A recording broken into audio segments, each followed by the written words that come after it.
बिस्मिल्लाहिर्रहमानिर्रहीम। लाखों करोड़ों दुरूदो सलाम मोहम्मद मुस्तफ़ा सल्लल्लाहु अलैहि वसल्लम और आले मोहम्मद पर। मैं हूं उमर दराज गोंदल। आज 7 तारीख है और आज छुट्टी का दिन है, ज़ाहिर इतवार है, लेकिन कल हंगामा खेज दिन है। कैसे कल इस्लामाबाद से क्वेटा बलूचिस्तान तक चीजें बहुत अलग होंगी ये बताऊंगा, लेकिन आपसे पहले गुजारिश है कि मैंने व्हाट्सएप चैनल बनाया हुआ है, मैं कमेंट्स के अंदर टॉप पे रख देता हूं पिन करके, उस पर क्लिक करेंगे मेरा व्हाट्सएप चैनल भी आप उससे ज्वाइन कर लेंगे। गुजारिश यह है कि कल 8 सितंबर को पाकिस्तान के अंदर नए जुडिशल साल का आगाज हो रहा है और आप जानते हैं कि जस्टिस मंसूर अली शाह साहब ने 6 सवाल जनाब याह्या आफरीदी के सामने रखे हुए हैं और उसमें एक सवाल यह है कि क्या आप सुप्रीम कोर्ट के जजेस को रेजिमेंटेड फोर्स बनाना चाहते हैं, और फिर उसमें 26वीं यानी तरमीम के हवाले से भी बहुत सारी बातें हैं। अब कल जब यह सब हो रहा है तो पहला सवाल यह है कि अभी तक खतूत के जरिए या बाकी तो जवाब नहीं दिया गया, तो क्या जनाब याह्या आफरीदी साहब कल उन 6 सवालों के जवाब देंगे? एक बात। दूसरी बात कि कल इम्कान यह है कि कल इंतजामी साइड पे फुल कोर्ट मीटिंग होनी है सुप्रीम कोर्ट के तमाम जजेस की, और वहां पर जस्टिस मंसूर और जस्टिस याह्या आफरीदी आमने सामने होंगे।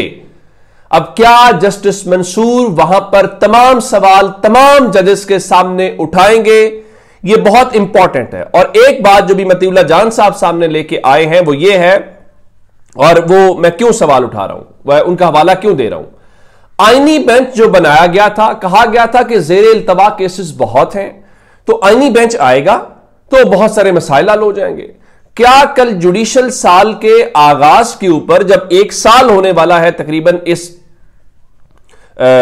आईनी बेंच को, तो क्या जस्टिस अमीनुद्दीन खान की सरबराही में जो बेंच बनाया गया है, क्या उस बेंच की कारकर्दगी से कौम को बताया जाएगा कि इन आइन के एक्सपर्ट जजेस ने सिवाय पाकिस्तान में फौजी अदालतों में सिविलियंस को ट्रायल को जायज करार देने के जाओ फौजी अदालतों में मामला चलेगा, और तहरीक इंसाफ की सीटें छीनने के अलावा, और उसके बाद जो आपने वो रेजिमेंटेड फोर्स का लफ्ज इस्तेमाल किया, जो जजेस ट्रांसफर किए, सब कुछ किया, उसको जायज करार देने के अलावा, यानी सिस्टम की ख्वाहिशात पूरी करने के अलावा क्या पाकिस्तान की अवाम और लोगों के लिए कोई एक फैसला किया तो कल बताया जाएगा।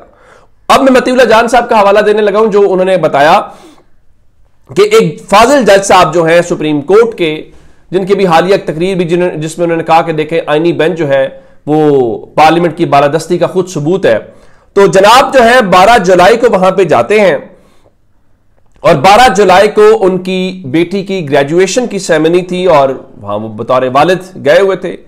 इसी दौरान 6 दिन बाद 18 जुलाई को वहां की एक मकामी तंजीम की दावत के ऊपर उन्होंने एक तकरीब में शिरकत की, और उसी तकरीब में शिरकत करके उन्होंने 26वीं आईनी तरमीम के मुतालिक कमेंट दिया, जो कि उन्होंने अपना माफी ज़मीर बयान कर दिया, अपना माइंड डिस्क्लोज कर दिया, अगर कोर्ट के वर्ड्स का इस्तेमाल करें।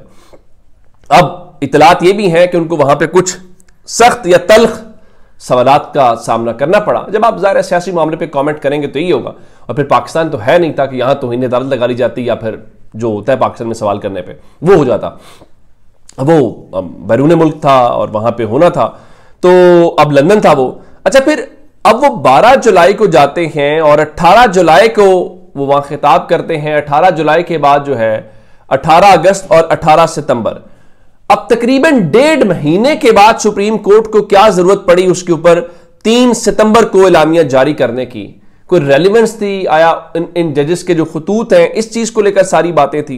तो कल जो जुडिशियल कॉन्फ्रेंस है उसमें जो कुछ होगा, कल सारा दिन आपको खबरें जो हैं वो जजेस के दरमियान और उस मामले में आएंगी। और अगर जस्टिस मंसूर जो है उन्होंने कोई ऐसी बात कर दी तो मेरा ख्याल यह है कि कल खबर वही होगी, और जस्टिस याह्या आफरीदी साहब बतौर चीफ जस्टिस रिटेन कर जाएंगे। जाहिर है उनको सिस्टम की मुकम्मल सपोर्ट हासिल है, हुकूमत की वो चॉइस है, हुकूमत ने جسٹس منصور کی قربانی دے کے، کیونکہ کہا جاتا ہے کہ 26ویں ترمیم کے وقت جو ہے وہ مولانا فضل الرحمان کو کہا گیا تھا کہ ہم چیف جسٹس منصور علی شاہ صاحب کو بنائیں گے.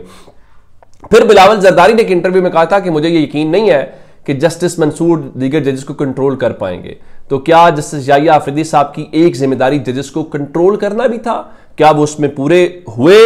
یہ بڑی امپورٹنٹ ہے. پھر میں آپ کو ایک اور بات بتاؤں، آج سے 2 مہینے کے بعد آئینی بینچ کے سربراہ اور پاکستان کیا انسانی تاریخ کے سب سے آئین کے ایکسپرٹ جج جسٹس امین الدین خان، چونکہ وہ جب کوئی ہوتی ہے سماعت تو جناب بالکل بولتے نہیں ہیں، اور بولتے نہیں ہیں تو پھر وہ ان کا وہ اندازہ ہمیں ہو نہیں پاتا کہ وہ کیا سوچ رہے ہیں، یا کتنے انہوں نے ایسے شاندار آئینی سوالات کیے ہیں کہ بندہ اشش کر اٹھے. انہیں نومبر میں ریٹائر ہونا ہے. اب اگر انہیں نومبر میں ریٹائر ہونا ہے تو غالباً 27ویں آئینی ترمیم میں کوئی حل نکل آئے گا، اور اگر 27ویں آئینی ترمیم نومبر میں ہو گئی تو جناب کی خدمات رہیں گی، ادروائز وہ ریٹائر ہو سکتے ہیں. تو یہ بھی ایک بڑے خوفناک سسٹم کے لیے بات ہوگی. اچھا، جو سب سے امپورٹنٹ بات ایک اور ہے، کل وہ بلوچستان کے اندر جو ہڑتال کی کال دی ہوئی ہے، وہ اختر مینگل صاحب نے اور محمود اچکزئی صاحب نے، جو ان کے جلسے کے اوپر اس دن حملہ ہوا اور اس میں کچھ جانی نقصان بھی ہوا. اب کل انہوں نے پہیہ جام ہڑتال کے حوالے سے کہا ہوا ہے، اور انہوں نے تو خیر پورے ملک میں کہا ہوا ہے کہ ہم احتجاج ہوگا، اور جو پشتون اور بلوچ ہیں وہ صوبے میں ہر طرح کی ان کے مطابق جو ہے وہ ٹریفک بند ہوگی، اور ان کا ہمارا بس چلا تو ہم تو جہازوں کو اور ٹرینوں کو بھی روکیں گے. تو اب اس میں خاص بات کیا ہے؟ اس میں خاص بات یہ ہے کہ عمران خان نے اپنی پارٹی کو ہدایت کی تھی کہ وہ بالکل حمایت بھی کرتے ہیں، اور جانی نقصان کے اوپر بھی انہیں اظہار یکجہتی کیا تھا. تو پاکستان تحریک انصاف جو ہے کل اس پہیہ جام ہڑتال کے اندر ان کا ساتھ دے گی، اور اس سلسلے میں پاکستان تحریک انصاف کا جو سینٹرل انفارمیشن ڈپارٹمنٹ ہے اس نے ایک باقاعدہ اعلامیہ جاری کیا اور یہ کہا کہ وہ اس پہیہ جام ہڑتال میں ان کے ساتھ ہے. اب سوال یہ ہے کہ کیا اس سے کوئی ڈیفرنس کریٹ ہو پائے گا؟ کیونکہ تحریک انصاف کیونکہ پنجاب میں تو شاید وہ امپیکٹ نہیں ہوگا، کیونکہ تحریک انصاف کو بھی کوئی نہیں کرنے دے گا، اور اچکزئی صاحب جو ہیں اور مینگل صاحب، ان کی پارٹی کی بھی کوئی پنجاب میں اس طرح سے پریزنس نہیں ہے.